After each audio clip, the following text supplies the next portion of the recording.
Hello and welcome back to Better Book Reviews. Today is March 16th, 2025. And I'd like to pick up with Matthew in the King James Version of the Holy Bible. We left off last time with verse 24.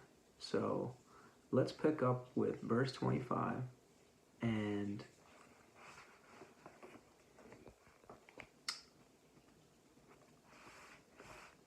it begins with, and is all actually, Jesus speaking in this. So, let's dive right in. Then shall the kingdom of heaven be likened unto 10 virgins, which took their lamps and went forth to meet the bridegroom. And 5 of them were wise, and 5 were foolish. They that were foolish took their lamps and took no oil with them. But the wise took oil in their vessels with their lamps. While the bridegroom tarried, they all slumbered and slept. And at midnight there was a cry made, Behold, the bridegroom cometh, go ye out to meet him. Then all those virgins arose and trimmed their lamps. And the foolish said unto the wise, Give us of your oil, for our lamps are gone out. But the wise answered, saying, Not so, lest there be not enough for us and you, but go ye rather to them that sell, and buy for yourselves. And while they went to buy, the bridegroom came, and they that were ready went in with him to the marriage, and the door was shut. Afterward came also the other virgins, saying, Lord, Lord, open to us. But he answered and said, Verily I say unto you, I know you not. Watch therefore, for ye know neither the day nor the hour wherein the Son of Man cometh.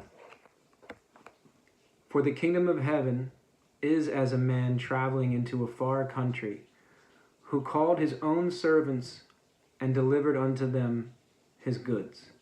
And unto one he gave 5 talents, to another 2, and to another 1, to every man according to his several ability. And straightway took his journey. Then he that had received the 5 talents went and traded with the same, and made them other 5 talents. And likewise he that had received 2, he also gained other 2. But he that had received 1 went and digged in the earth, and hid his Lord's money. After a long time the Lord of those servants cometh, and reckoneth with them. And so he that had received 5 talents came and brought other 5 talents, saying, Lord, thou deliveredst unto me 5 talents. Behold, I have gained besides them 5 talents mo. His Lord said unto him, Well done, thou good and faithful servant. Thou hast been faithful over a few things. I will make thee ruler over many things. Enter thou into the joy of thy Lord. He also had received 2 talents, came and said, He also that had received 2 talents came and said, Lord, thou deliveredst unto me 2 talents. Behold, I have gained 2 other talents besides them. His Lord said unto him, Well done, good and faithful servant. Thou hast been faithful over a few things. I will make thee ruler over many things. Enter thou into the joy of thy Lord. Then he which had received the 1 talent came and said, Lord, I knew thee that thou art a hard man, reaping where thou hast not sown, and gathering where thou hast not strawed. And I was afraid, and went and hid thy talent in the earth. Lo, there thou hast that is thine.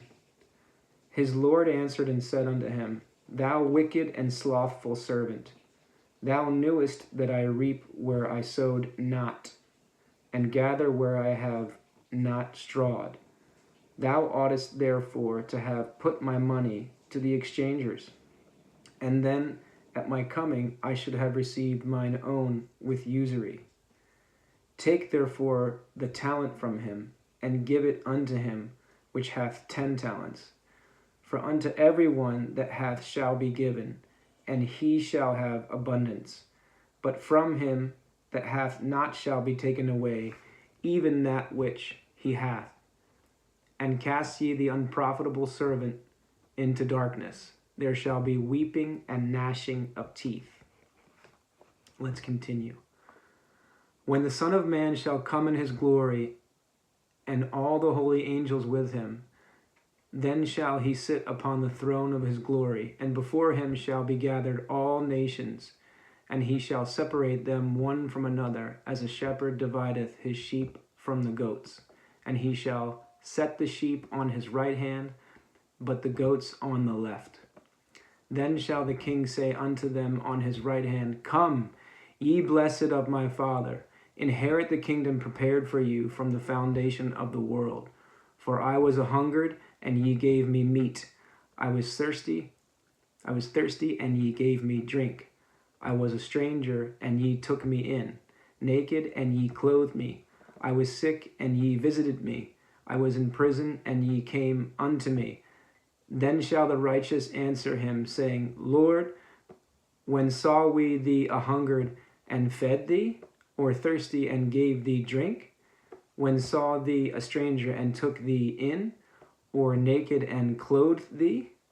Or when saw we sick or in prison, and came unto thee?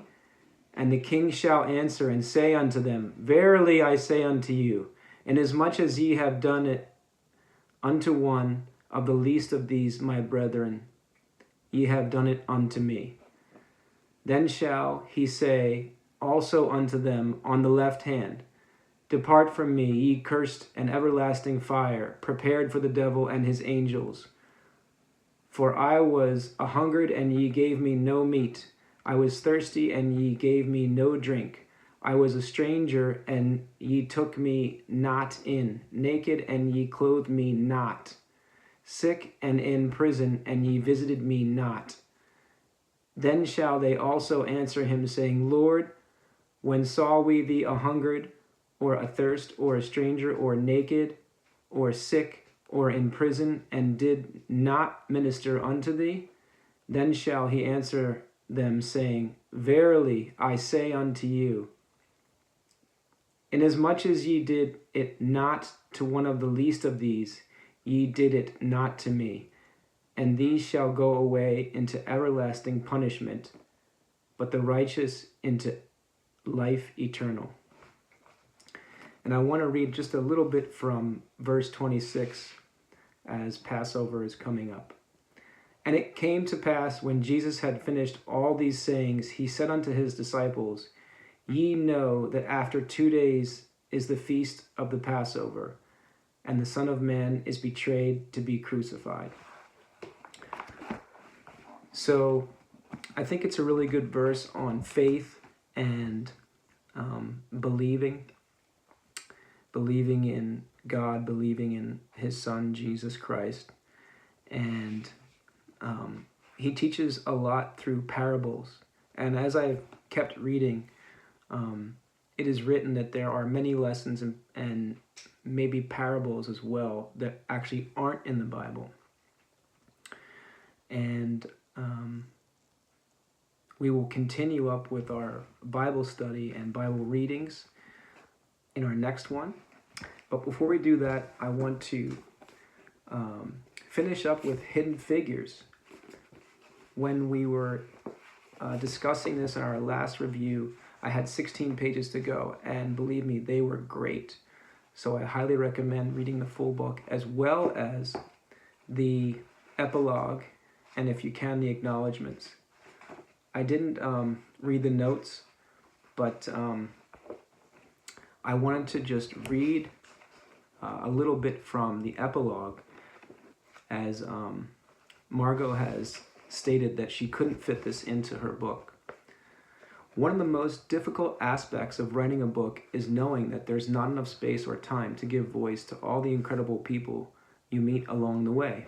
The original draft of Hidden Figures had a final section portraying in detail how Mary Jackson and her fellow travelers went to all lengths in the 1970s and 1980s to extinguish the lingering traces of what NASA historian Sylvia Fries called the fantasy that men were uniquely gifted to be engineers.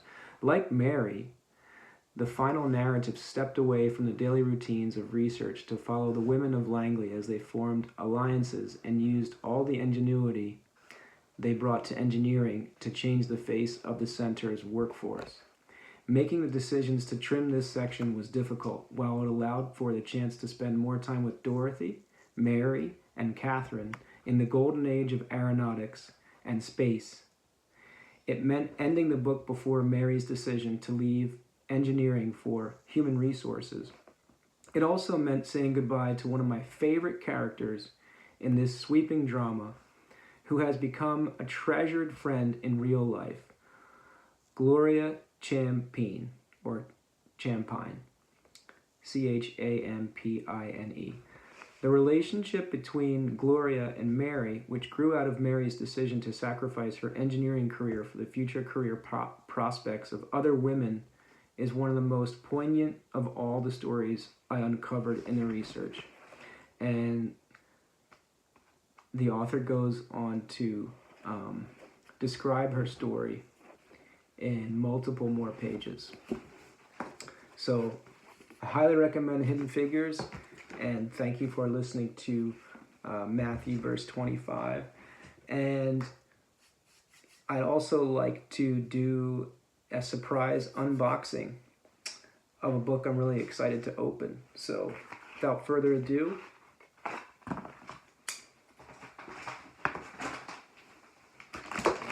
let's see what we got.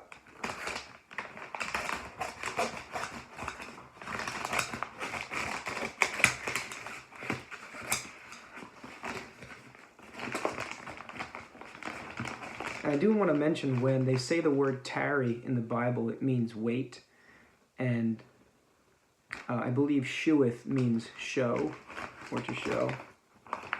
Ooh, looks like we have 2 books in here. That's very interesting.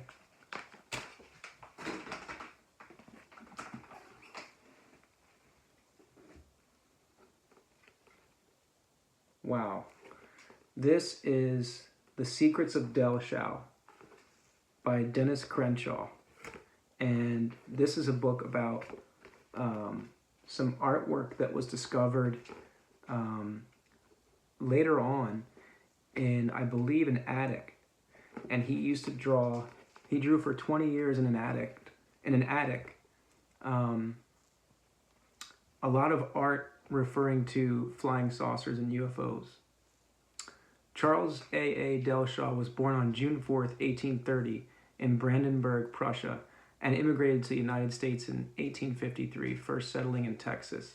The historical record falls silent until 1860, when he is again shown living in Texas, where he marries Antonia Hilt the following year.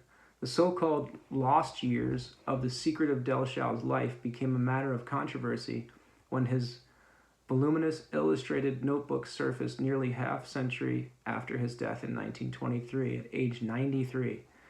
DELLSCHAU literally spent the last 20 years of his life closeted away in an attic apartment, creating a fantastical body of art,